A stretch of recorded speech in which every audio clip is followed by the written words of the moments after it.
l'une d'entre vous, mesdames, mesdemoiselles, messieurs, n'était pas là hier soir pour suivre en notre compagnie le premier tour du Masters ici à Augusta, eh bien, il ou elle avait tort. Car ce premier tour a été exceptionnel de dureté et de difficulté. Jamais sans doute dans l'histoire du Masters, on avait vu le vent souffler aussi fort sur ce golfe d'Augusta et faire autant souffrir les joueurs qui pourtant n'ont pas à se plaindre au point de vue douleur ici d'habitude au Masters. Mais Bernard, à tel point que l'on se demande aujourd'hui si ça ne va pas être encore plus difficile. Je crois tout d'abord que la journée d'hier a fait des dégâts parce que ça a été très lent physiquement. C'est là où la condition physique est importante. Les balles bougeaient sur le green, c'était vraiment à la limite du jouable. Et puis je crains aujourd'hui, vu que les greens seront beaucoup plus secs, beaucoup plus rapides, ça sera encore plus difficile.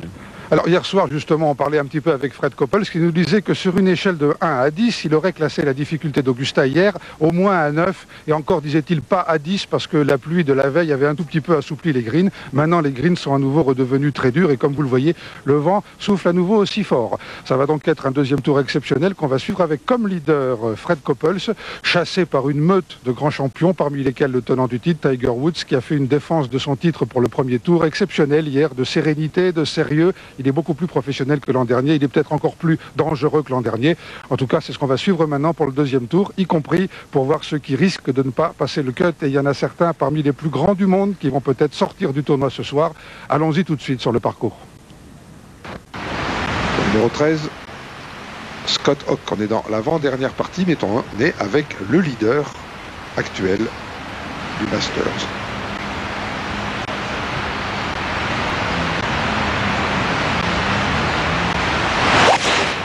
200 mètres rencontre sur ce par 5. L'étranger vient bien sûr de la droite. Scott Hoch aura une longue sortie de bunker. Et n'oublions pas que c'est un par 5. Couples pour le birdie au trou numéro 12. Oui, c'est dedans et il revient ex aequo en tête avec Scott Hoch que l'on vient de voir à l'instant en difficulté au 13 et qui peut-être va perdre un point. Il peut y avoir une bascule très rapide comme bien souvent dans ce retour d'Augusta. Il y en aura d'autres. En tout cas, Couples revient ex aequo en tête.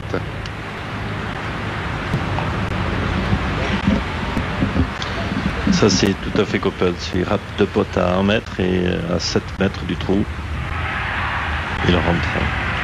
En retour au 17 avec Niklos pour le par. Plus de magnifique. Magnifique. Classé ex aequo avec de nombreux joueurs qui pourraient être ses fils et bientôt maintenant ses petits-fils même. José María Olazabal, putt pour le par, très important au 12. Il faut reconnaître qu'aujourd'hui, José María et Tiger Woods n'ont pas eu beaucoup de potes pour le birdie. Souvent, ils ont rattrapé les pars. Il faut dire que les conditions sont extrêmement difficiles. Deuxième bogey consécutif pour José María, 11 et 12.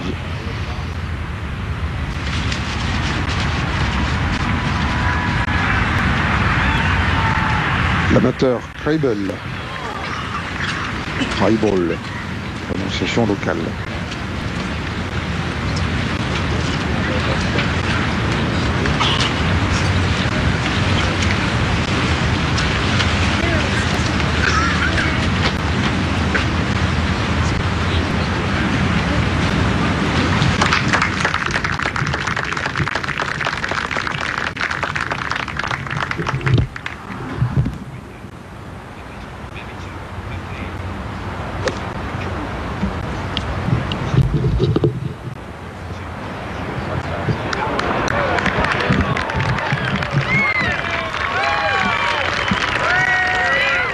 Voilà l'amateur Matt Kuchar, toujours aussi heureux de jouer, même si sa deuxième journée a été beaucoup plus douloureuse évidemment que ne l'a été la première. On passe tout de suite au trou numéro 14 avec Jay Haas, joueur qui est passé en 36, qui sort d'un birdie, qui remonte à la 7e place dans le par sur ce trou numéro 14, l'un des plus redoutables d'Augusta. Ils sont très peu nombreux les joueurs qui ont réussi le birdie sur ce 14e trou. Paul Azinger actuellement sur le trou numéro 13 et on retrouve Scott Hoch au 13 aussi. Et au départ du trou numéro 13, Fred Couples, actuel co-leader de ce Masters 1998, comme ainsi que je vous le disais à l'instant, il a démarré ce troisième tour. David Duval pour un birdie au 14. Ça serait le deuxième consécutif, il le rentre et le rentrant ainsi, il le remonte lui aussi ex aequo en tête, voilà, avec Scott Hoch et avec Fred Couples. Alors par conséquent, vous comprenez qu'il s'est passé beaucoup de choses depuis le début de ce troisième tour. Je vous les résume rapidement. Couples a donc démarré avec un point d'avance sur José María Olazabal et Paul Stankowski. C'était la dernière partie, ça l'est toujours. Stankowski s'est effondré avec un départ avec bogey, bogey, double bogey, bogey, encore un bogey un peu plus loin, pour être actuellement à la 29e place. On ne parle plus donc de Paul Stankowski. Juste devant la partie de Couples-Olazabal se trouve la partie vedette de cette troisième journée qui réunit Tiger Woods, Fuzzy Zoeller et Colin Montgomery que vous voyez ici à l'écran. Ces trois joueurs dont on sait les conflits même internes et hors course qui les animent entre eux, c'est vous dire la tension nerveuse qui règne dans cette partie, se sont tenus complètement pendant 6 trous et puis cette tension interne a fait ses ravages. L'étouffoir Tiger Woods a agi. Colin Montgomery a fait un double bogey au 8, il est tombé à la 8e place. Fuzzy Zoeller a fait bogey puis double bogey et est tombé à la 16e place au début du retour. Et Tiger Woods a pris la tête du Masters au 9e trou après son troisième birdie en 4 trous. Mais Fred Couples s'est repassé immédiatement en tête au 8 et Tiger Woods a aligné 2 bogeys à la suite qui l'ont fait retomber à la 4e place. C'est vous dire l'animation qu'il y a eu. Des animations, il y en avait eu déjà un peu plus tôt dans la matinée avec une remontée époustouflante de Phil Mickelson, le gaucher, qui est passé de la 26e à la 7e place. Extraordinaire remontée de Phil Mickelson qui revient donc bien dans le jeu du Masters.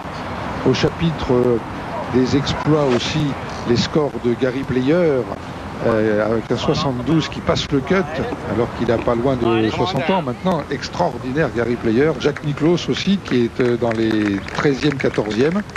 Au chapitre des douleurs, et après on n'en parlera plus pour revenir sur les leaders, eh bien le 78 de Greg Norman qui est à plus 10. Maruyama, le japonais, l'ex-leader du premier jour, qui a fait 80 aujourd'hui, qui est à plus 10. Ballesteros, 79 à plus 9. Matt Kuchar, l'amateur vedette du premier tour, qui est actuellement vers la 40e place. Le deuxième tour a été absolument terrifiant. Et certains sont déjà sûrs de ne pas passer le cut, comme Ozaki, Roca, Nobilo, Greg Norman, Tom Lehman, Garrido, Vijay Singh ou Ben Crenshaw. Mais il faut dire aussi qu'au Masters, la moitié du champ ou à peu près sort après 2 tours et que dans cette moitié qui sort, il y a beaucoup des meilleurs joueurs du monde puisqu'ils sont tous là. Il faut bien qu'ils s'éliminent à un moment ou à un autre.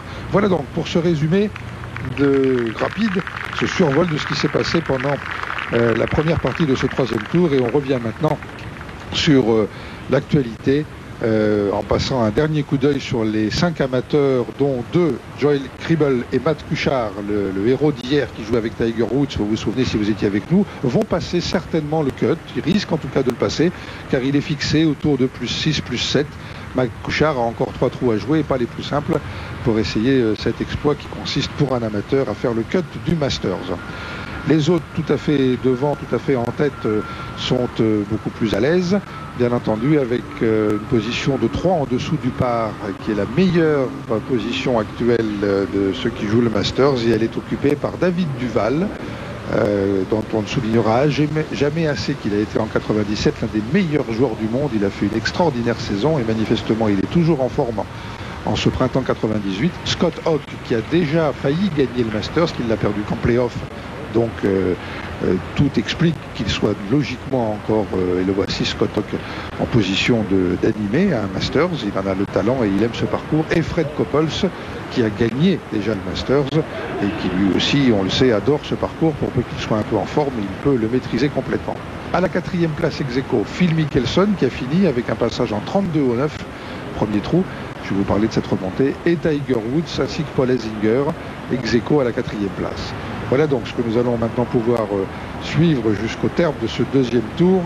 Peut-être encore plus passionnant, Bernard, qu'on l'imaginait et qu'on le disait au début de notre rendez-vous. Scott Hoch a ce pote pour le birdie. Il avait passé le green un petit peu au deuxième coup du 13. Il a fait une bonne sortie de bunker. Il a ce pote pour être seul en tête. On remarquera qu'il n'y a aucun joueur qui est à moins de 3 joueurs sont à -3.